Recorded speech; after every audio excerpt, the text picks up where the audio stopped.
scheduled on 16th, on 17th, 4 to Okay, 5. ma'am. Okay. Okay, don't leave the class today. We are going to study. I have informed you in advance. That's what I have done today. Ma'am एक को remove कर रहा है बार बार कोई. And no one can remove you. I have the, uh, privileges only to do that. No one can remove you.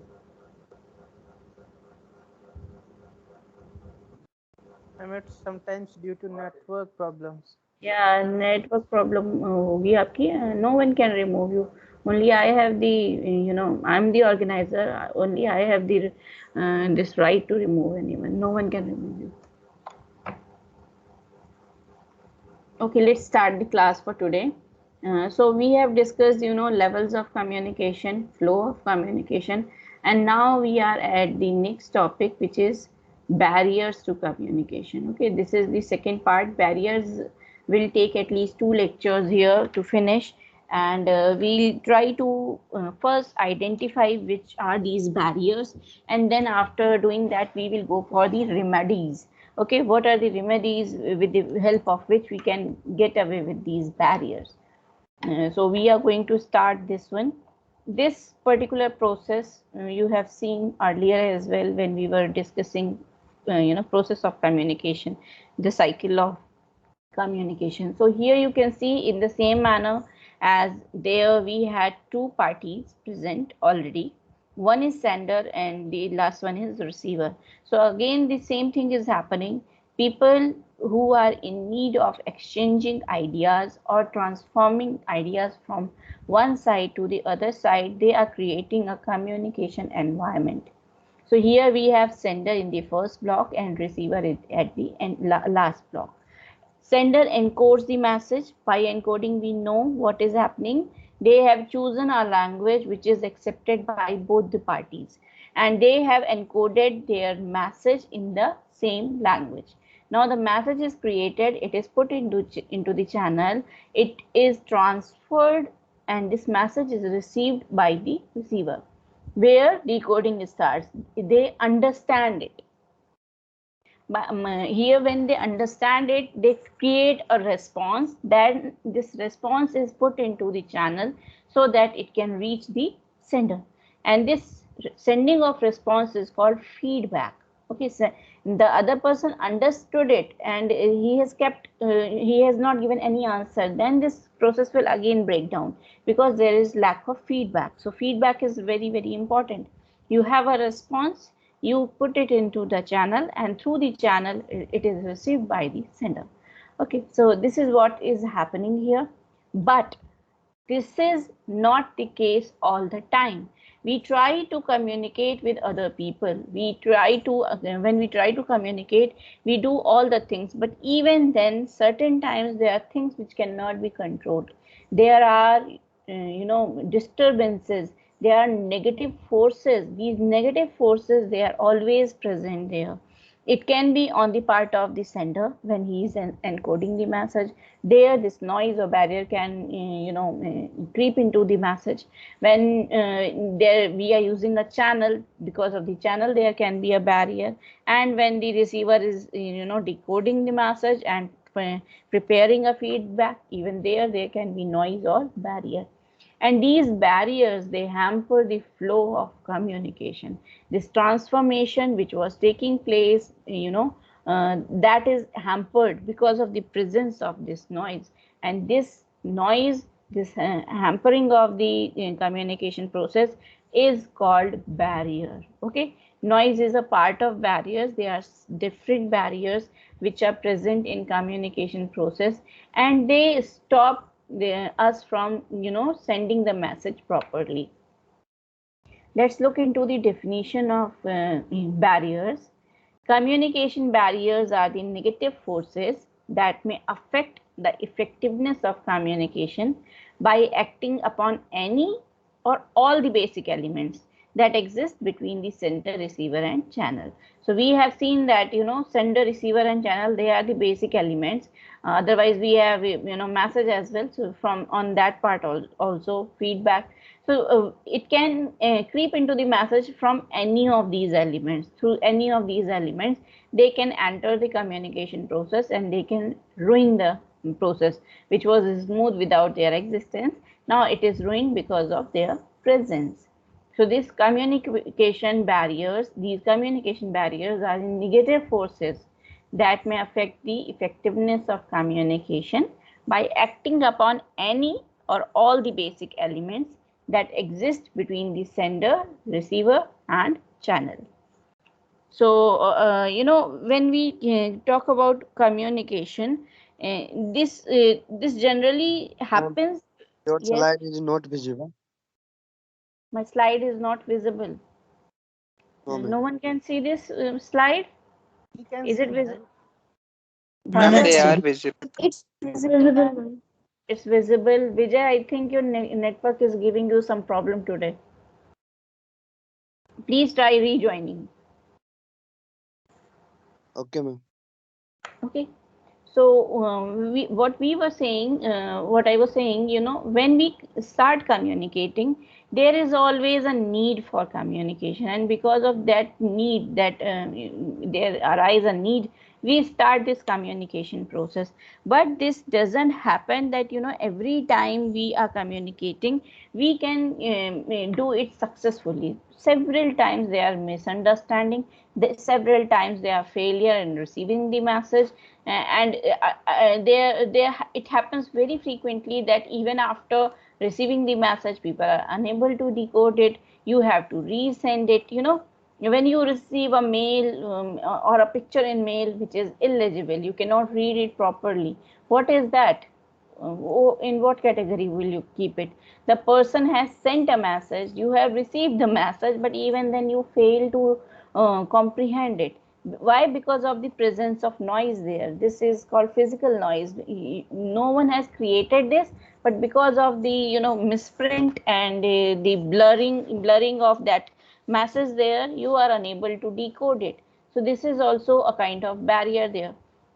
A barrier is when you intend to send a message, okay, you send it and you wish that the other party receives it in the same perspective in which you have sent it, but because of this barrier, the message does not remain meaningful.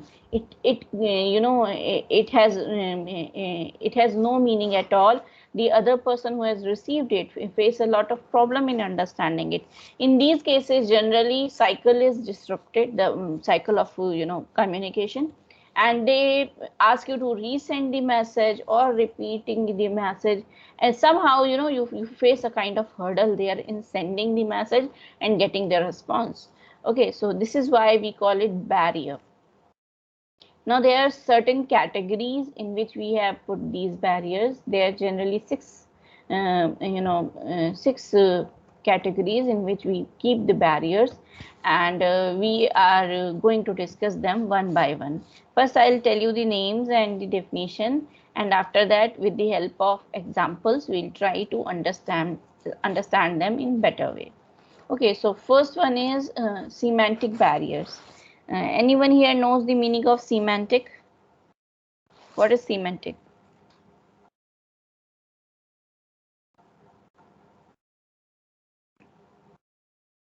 Something pertaining to language.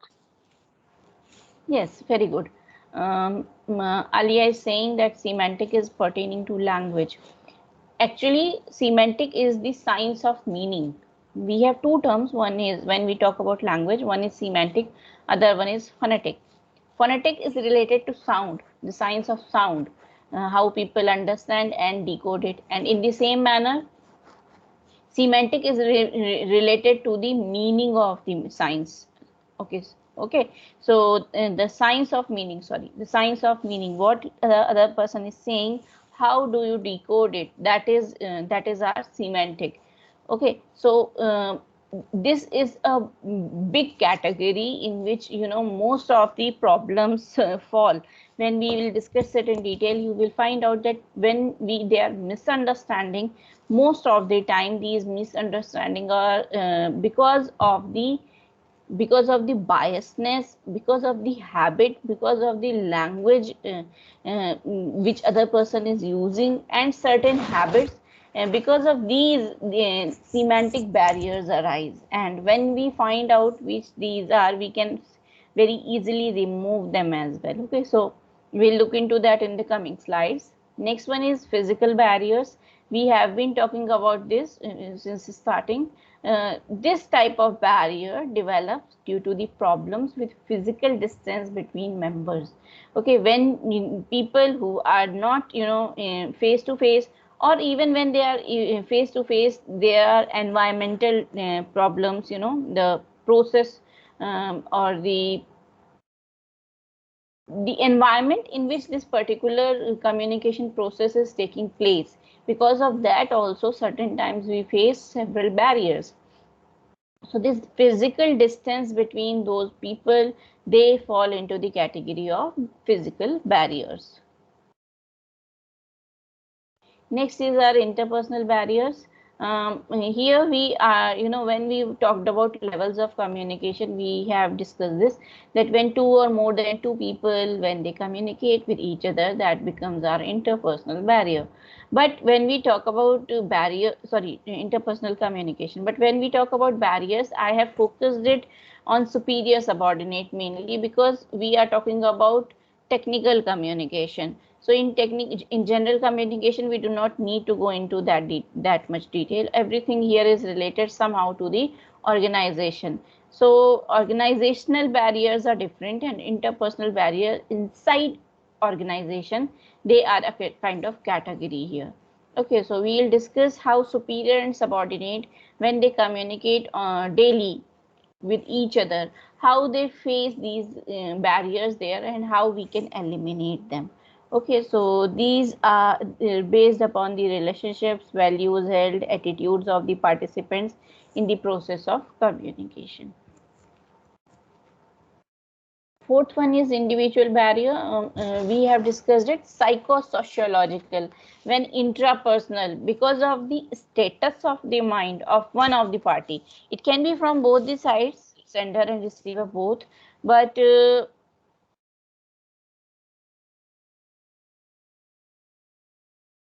okay, someone has. Mrityunjay is from the same class. Is he from your class? Yes, ma'am. Yes, ma'am. D1. Yes, ma'am. He is from Dion. D1. Dion, Oh, ma'am. he is unable to check the join the class. Why?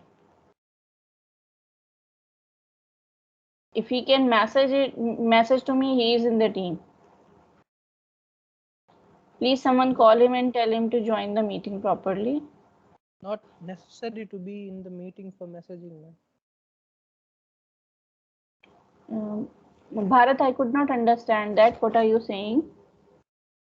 Ma'am, you said he is in the meeting. That's why he can message. It's not important. It's not necessary, ma'am.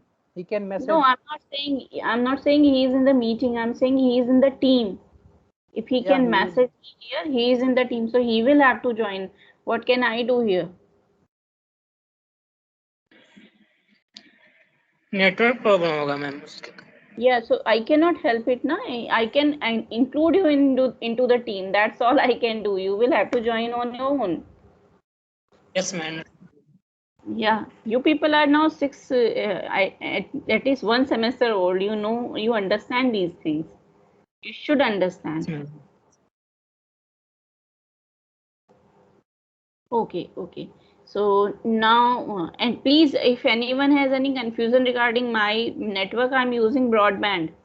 So there is no network issue from my side. I am not saying that it never occurs, but when it occurs, it is totally disrupted. Then I will have to disconnect. Generally, it is a strong connection. Okay. Okay, tell him that I'll look into the matter after the meeting. I cannot, waste the time of other students right now. Okay, so individual barrier. Yeah, yes, Santosh. Nothing, ma'am. Okay. Okay, so we were talking about individual barriers when two parties two people are involved in one communication, and both are not in the sound mental status, they are having certain problems, then these problems, they are going to affect the communication process very, very badly. We will look into the reasons why these occur. But if you right now, I'm trying to communicate, but certain students are they are sending message continuously there, so it is very, very difficult for me to right now to concentrate on the class. This is what individual barriers are, because you people are not concerned with it, but right now one party is not is unable to focus on the communication, so this is also a kind of barrier. Okay, remember, this is called psychosociological. At certain times, it is also called socio-psychological. They reverse these two terms, but they mean the same thing. Psychological barriers are the barriers which disrupt the communication process, because they affect the mental status of the parties involved in the communication process. Their emotional or psychological status is not sound, and because of that they are unable to concentrate on the communication process.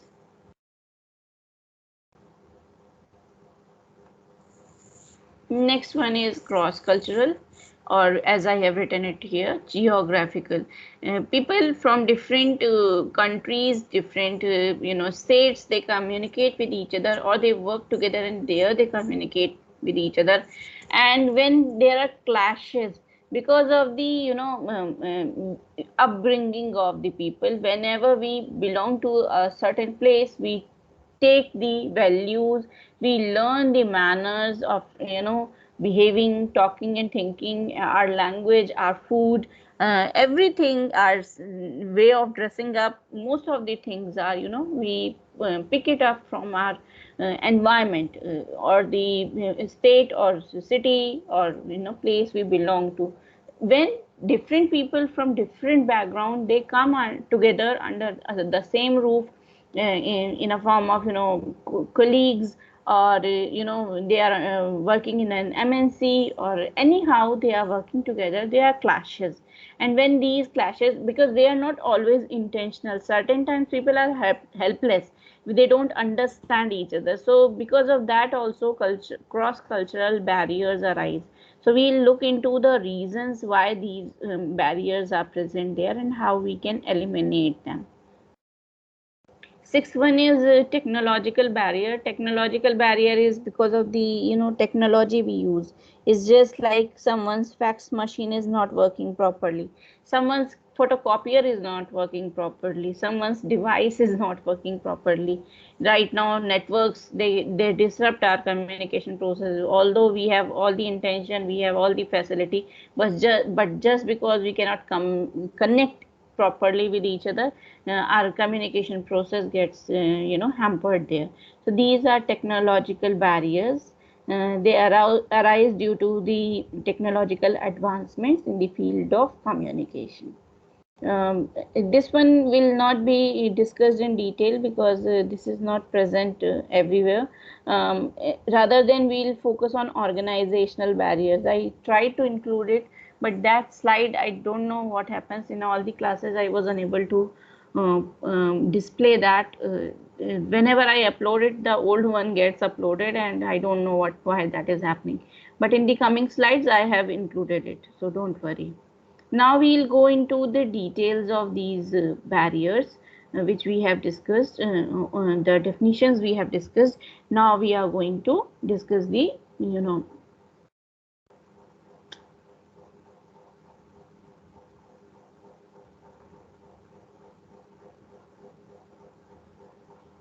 we are now going to discuss the reasons why these happen. So first is semantic barrier, as we discussed earlier, because of the meaning of the messages, how someone interprets this message and how these messages are decoded. Because of that, these kind of barriers arise. So first one is here is words having similar pronunciation but multiple meanings. So if I ask you, what do we call these kind of words which have similar pronunciation but different meaning? What do we call these words? Have you studied them? Homophone.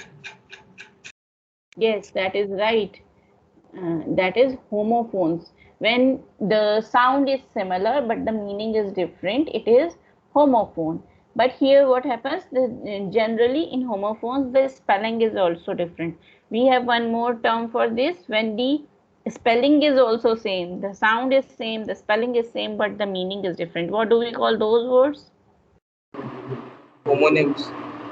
Homonyms. You people have studied it in the last semester, so you should be aware.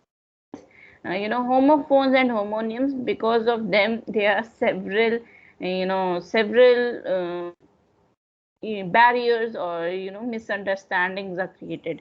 If Let me give you one example here. If I tell you that radium is valuable, metal. Radium is a valuable metal. What will you understand by this? What is the meaning of value here? Radium is a valuable metal. Can anyone tell me the meaning of value here? What kind of value? Useful. Useful. Okay, someone has said useful. Can we say that it means it is expensive as well? Yes, ma'am. That too. That is also true. So the same word value or valuable, it can lead to two meanings. It is open to two meanings. It can be called something expensive. It can be called something very, very useful. So this is how words, even when they are not having similar pronunciation, they are simple words. In English, it is said that generally at least 500 words in English language exist there, which are open to 1400 meanings. Okay, these 500 words are open to 1400 meanings. Single terms can be used in different contexts. When you go through the dictionary, you observe it. Have you ever tried to do this? When you Yes. go through the dictionary, there are numbers: number 1 meaning, number 2 meaning, number 3 meaning, then contextual meaning. They give you the examples as well. So the same word is open to several meanings there. Okay, so that is also why this happens, that people misinterpret the meanings of the messages. Okay, let me give you one more example here. Okay, this time please raise your hands. Okay, when you are giving the answer, please raise your hands. They gave us cheap stuff. The first example is they gave us cheap stuff. The second one is at this shop they sell things cheap. Now, can you tell me the meaning of this cheap? What are the different meanings according to the different messages? First one is they gave us cheap stuff. And the second one is at this shop they sell things cheap. Who will tell the meaning, the contextual meanings here? Okay, Priyav K. Kanaria. Yes, ma'am. The in the first sentence, the cheap word means regarding the quality, and in the second, we can interpret as it as the price of the item.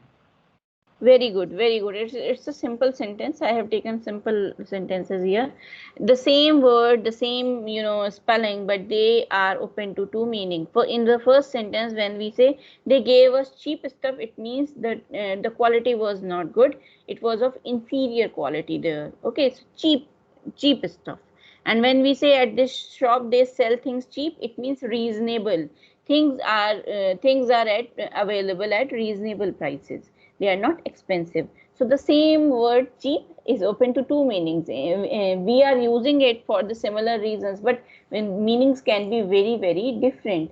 So when people are not having that kind of vocabulary, when they are aware about the uses or the multiple uses of the same word, there can be misunderstanding because of that. Sorry. Second one is badly expressed message. So when we say badly expressed message, it is about the proficiency in language. People are not always very well educated, and even if they are very well educated, at times they suffer from bad grammar. Bad grammar happens to everyone. That is not that this is a universal fact that sometimes everyone faces this problem sometime or other. So when messages which are not written in correct grammar, or messages which are badly written, badly expressed, then they create a lot of problem for the other person to understand. Here we have to focus on the thing that it is not related to English only. This happens in every language. Even in your mother tongue, it is not, you cannot be sure that 100% times you are speaking accurate grammar. Okay, so this badly expressed message, this also leads to misinterpretation of messages. Wrong interpretation can be understood through this, this picture I have put here. You can see that two kids are playing video game, and the mother or the father, they are reminding them that time for you kids to play outside. Okay, so they are reminding them about something. They say fine, and then they switch to another game which is called outside. So what do you think, where did the interpretation go wrong? The word Yes, outside. Archit. Archit, please raise your hand, Bharat. You forget that. Yes. The parents meant that the kids should go and play outdoors, but they instead switched to a game named outside. Yes. So you can see that the same, what happened there, that the person was reminding them to go outdoors, play in the park, but instead of that, they switched to another game, video game called outside. So this is, wrong interpretation. Wrong interpretation is very common. We'll see more example in the end of the lecture. I have included certain pictures, so it will be, when we'll practice, you will find out how people interpret the correct messages in the wrong manner. Okay, let me give you one more example here. Someone from Delhi called Rajasthan to their office and said Man Singh is coming. Now the other person, when he reached this Man Singh, when he reached Rajasthan, there was no one to receive him and welcome him or to take him to the hotel. So the other person again called and said that I told you Man Singh is coming. So the person on the other side said, I thought you were saying monsoon is coming. So I made no arrangements there. Okay, so what happened here? The same words which were spoken over telephone, they were misheard, they were interpreted. There was no feedback, there was no questioning, and because of that, what happened? A person was left alone on the railway station, and he had to face several problems in reaching his hotel. This was because of this wrong interpretation. People who were talking to each other, they did not take any feedback, and they just simply assumed what the other person was saying. He heard it and then left it. Okay, next is unqualified assumptions. These are very common. When we communicate with certain people, we believe that they will understand our message. Okay, we have this belief in our mind, in our brain, that whatever we are saying to them, they will understand it. It's just like when someone goes to a doctor and the doctor tells him to take a medicine SOS. Now what is SOS here? Anyone? Have you heard As this term? soon as possible. No, that is not. As soon as possible is ASAP. Oh, that's ASAP. ASAP. Yeah, that is ASAP. Yes. Anyone?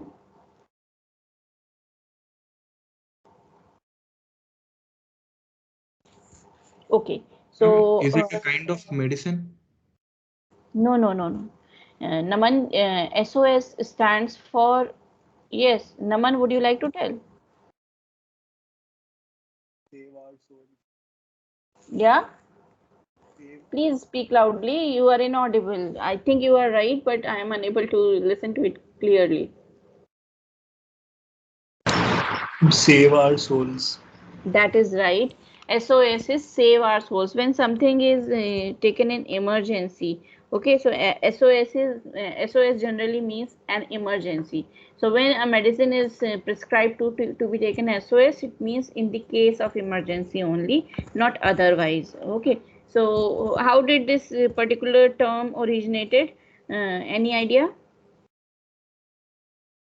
This term Madam, originated, yes. Yes, who is this? Okay, so SOS originated, in past when communication media was not very popular. These technological advancements were not there.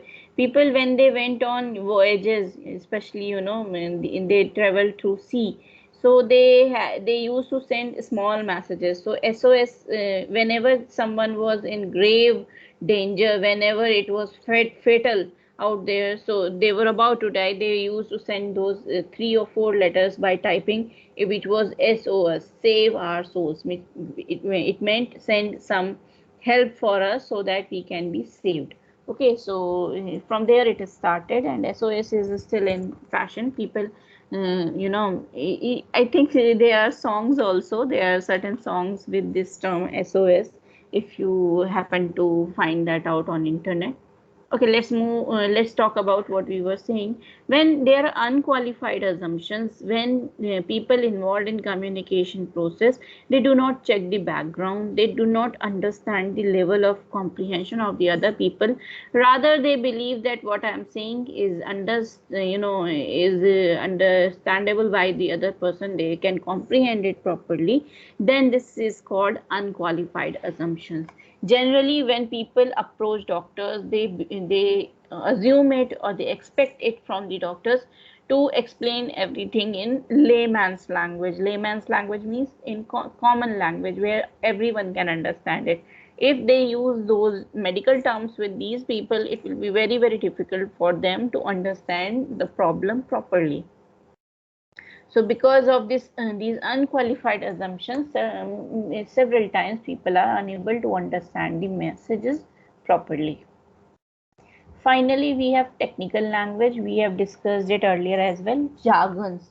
When the particular jargons of a field are used with people who are not from that field, it is difficult for them to understand it. That is very, very, easy to understand. We have jargons, but we use these jargons, especially when we are communicating with the specific audience, the audience which is related to certain field. They are experts in that field, so when they communicate with each other, they use those jargons. But when they communicate with someone who is outside their circle, someone who is unable to understand, or he is not sharing the same background as yours, they will not understand it. So using of technical language can lead to several misinterpretations. Okay, so these were the 5 general reasons. There can be several, but these are the 5 general and main reason because of which semantic barriers arise. Clear?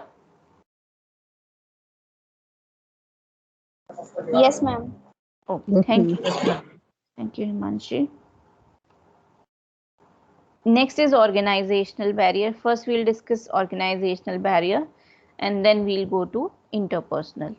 So organizational barriers are those barriers which they arise because of the organization. It means the people who are involved in it, they are not responsible. Somehow only they start from the management only.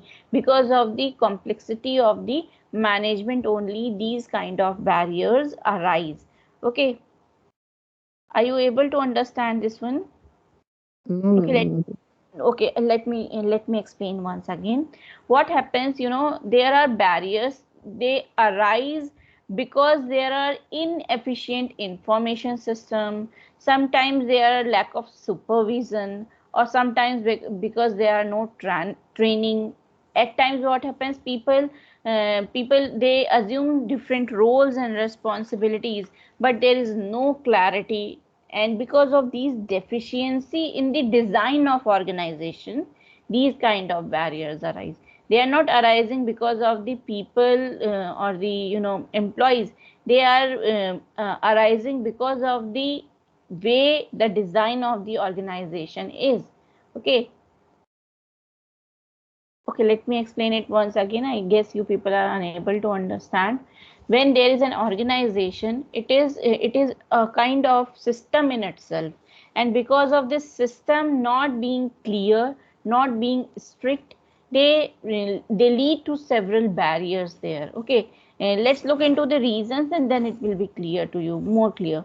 First one is organizational culture and climate. Okay, there are certain organization where it is, the rules are quite rigid, and they are not open to communication. They do not like people mingling with each other, and they do not prefer it that there are big groups in which people work.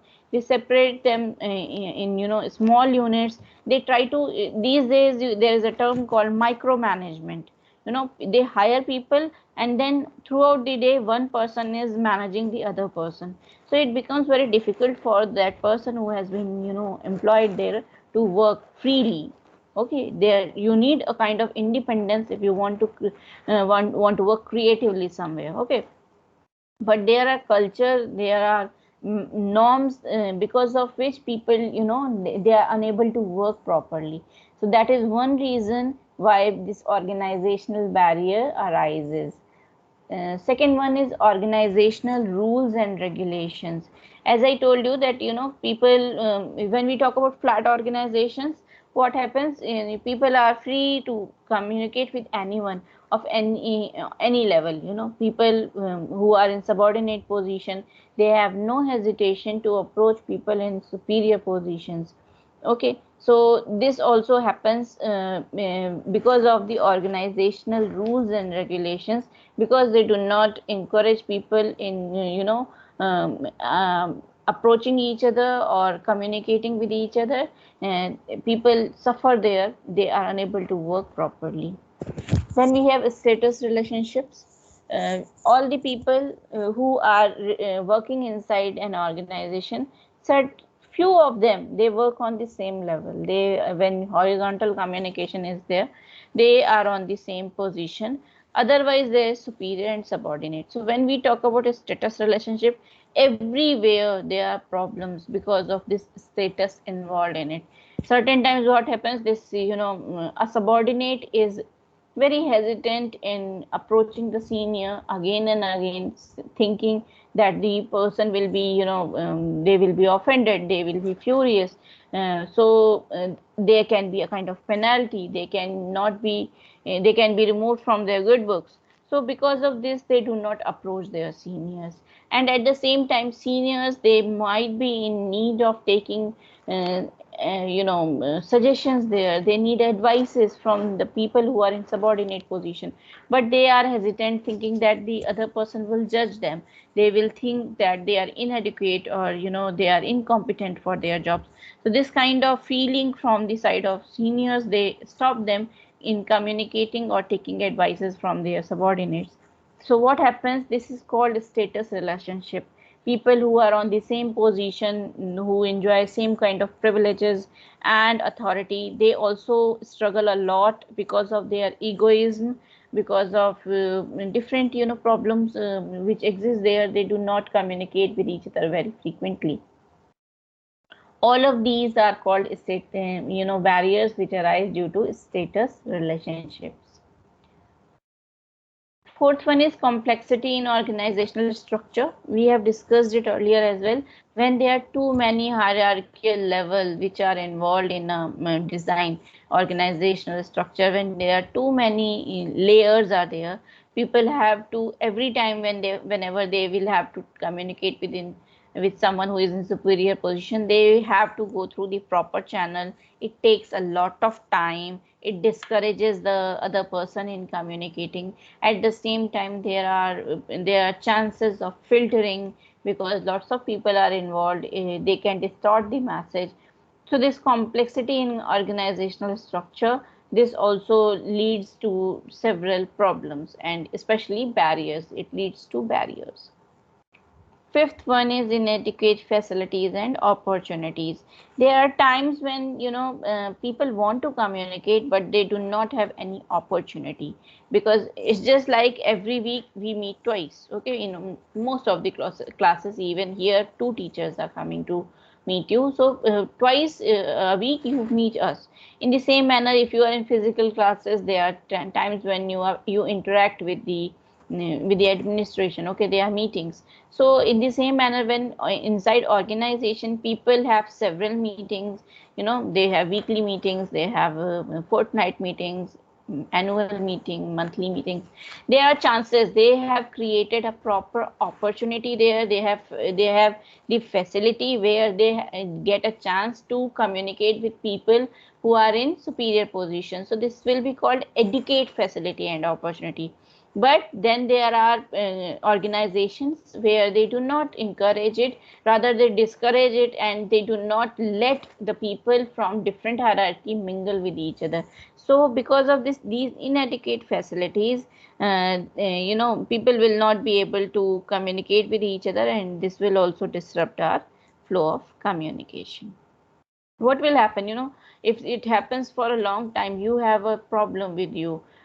You can have a problem in the service, you can have a problem in the product, or you can have the problem in projects, and you want to communicate it to the authorities. You want to tell this to the authorities, but they do not have time. They do not ever consider it that they should come to you, the person who is actually working on it, and rather they take the reports from someone in a better position than you.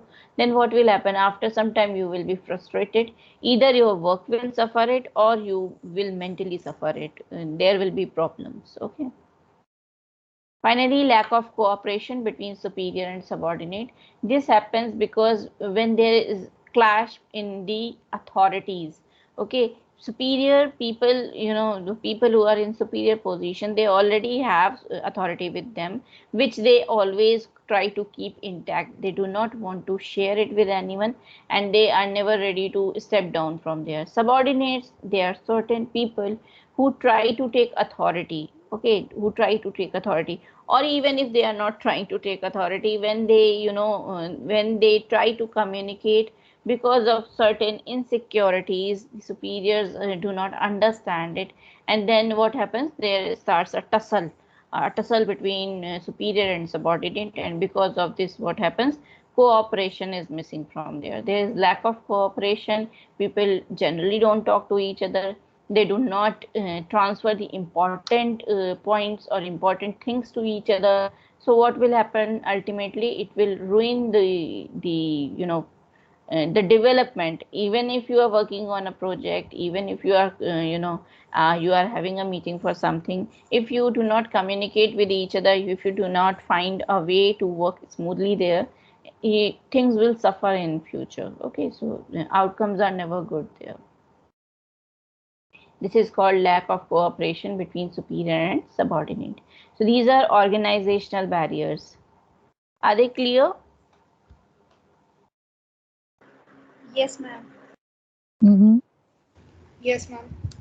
Okay, thank you. Now we will move to interpersonal barriers. When we discussed about organizational, now we are coming inside organizational. When people communicate with each other or work with each other, what are the reasons, general reasons these interpersonal barriers arise? Number one is, this one is from superiors. How these people who are in senior position, their certain actions, how do they affect the communication process, and they lead to barriers. Sorry. So first one here is shortage of time for employees. Shortage of time for employees is just like when you approach your when you approach your boss again and again because you need certain suggestion. Here you have been delegated with a project. Okay, so you have to give a presentation by 4 o'clock. Now you are stuck in a place. You want to get a clarification, you need a kind of help there from your boss. Again and again when you approach him for time, he always delays it. He makes you wait there. So what will happen? Because of the because of this shortage of time, he is not managing his time well. There is shortage of time for employees. The other person will be discouraged, and in the end what will happen, because you are unable to get any kind of help from him, when you go to that presentation you fail badly, you are not going to perform well. And what will be the reason? Shortage of time from the side of your superior. So this is very frequent in big organizations, because people are overloaded. The same person is interested with so many designations. They are interested with so many responsibilities. They find it very difficult to strike a balance there, and somehow things which are less important to them, they prefer to ignore them. And these one fall into that category where people feel that the people who are in subordinate position, they can be ignored. The people who are in superior position, they should be attended. So this shortage of time for employees, this is also one of the reasons of this barrier which emanates from the superior side. Second one is lack of trust. Lack of trust is very common. Very few people get this kind of team where they can trust every member of the team. So because they do not have trust, they do not share information with each other. They believe that confidential matters can be, information can be shared with others, and then they will lose their position. So in somehow this lack of trust creates a lot of barriers there. People are unable to work with each other. Lack of consideration for employees' needs is just like when you are given a certain task, you will be in need of certain facilities with that. When there is no consideration for these needs of the employee, then again barriers from superior will arise or emanate. This happens very frequently, when they are somewhere in the middle of the communication process.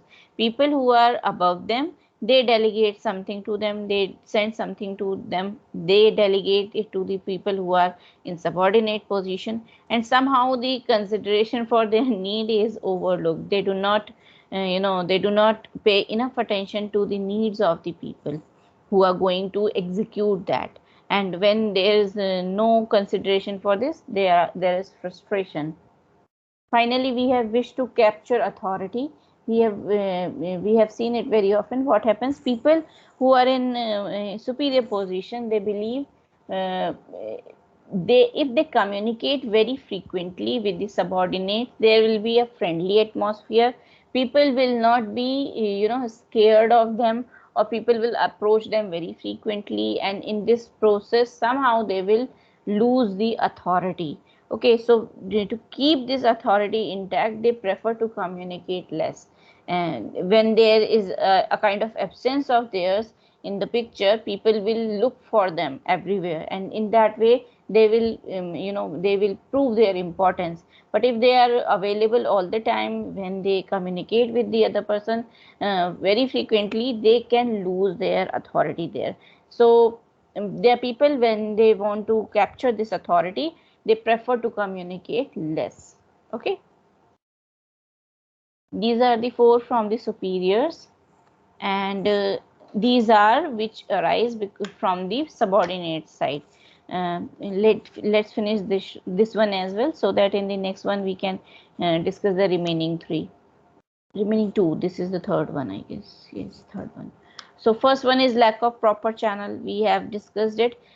because there are no proper channel, there are no opportunities. It's just like if there are frequent meetings where you can meet all the people, you will get enough chances.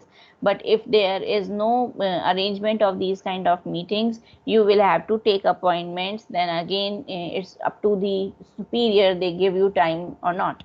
Okay, so lack of proper channel is one of the reasons subordinates do not communicate.